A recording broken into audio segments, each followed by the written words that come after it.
নাফসিন যায়িকাতুল মাউত ওয়া ইন্নামা তুওয়াফাউনা উজুরাকুম ইয়াউমাল কিয়ামাহ ওয়া ইন্নামা তুওয়াফাউনা উজুরাকুম ইয়াউমাল কিয়ামাহ।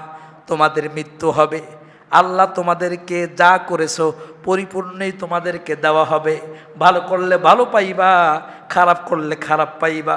ওয়াউদিয়াল কিতাবু ফাতারাল মুজরিমিন মুশফিকিনা মিম্মা ফিহি ওয়া ইয়াকুলুনা ইয়া ওয়াইলাতানা মা লিহাদাল কিতাব মা লিহাদাল কিতাব মা লিহাদাল কিতাব লা ইগাদিরু সগীরাতান ওয়ালা কাবীরাতান ইল্লা আহসাহা।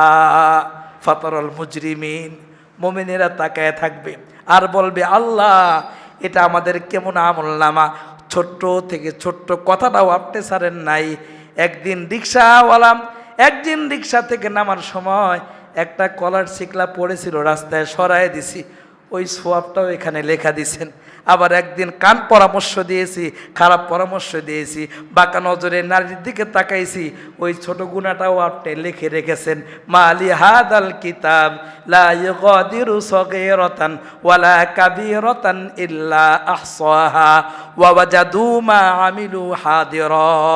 আল্লাহ পাক রব্বুল আলামিন বলেন, ময়দানে মাহশরে আমলনামাটা হাতে পাওয়ার পরে বুঝতে পারে বান্দা তুমি সফল কি সফল না। এই জন্য আল্লাহ তার কোরআনে বলেন, ওয়া ইন্নামা তুওয়াফাউনা উজুরাকুম ইয়াউমাল কিয়ামাহ। কিয়ামতে তোমাদেরকে যা করেছো পুরাপুরি দেওয়া হবে। মার খেজমত করেছো দেওয়া হবে, খেজমত করো নাই তাও তোমাকে দেওয়া হবে। গুনাহ করছো গুনার শাস্তি দেওয়া হবে, ভালো কাজ করছো ভালো কাজের শাস্তি দেওয়া হবে।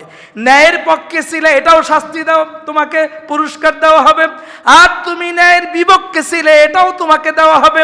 এই জন্য আল্লাহ পাক রব্বুল আলামিন সফলতার মাপকাঠির কথা বলে দিলেন, ওয়া ইন্নামা তুওয়াফাউনা উজুরাকুম ইয়াউমাল কিয়ামাহ ফামান যুহজিহা আনিন নার, যাকে জাহান্নাম থেকে মুক্ত করা হবে, ওয়া উদখিলাল জান্নাতা ফাজ, আর যাকে জান্নাতে প্রবেশ করানো হবে, এই ব্যক্তি হবে আল্লাহর কাছে একমাত্র সফল ব্যক্তি। আওয়াজ করে বলেন সুবহানাল্লাহ।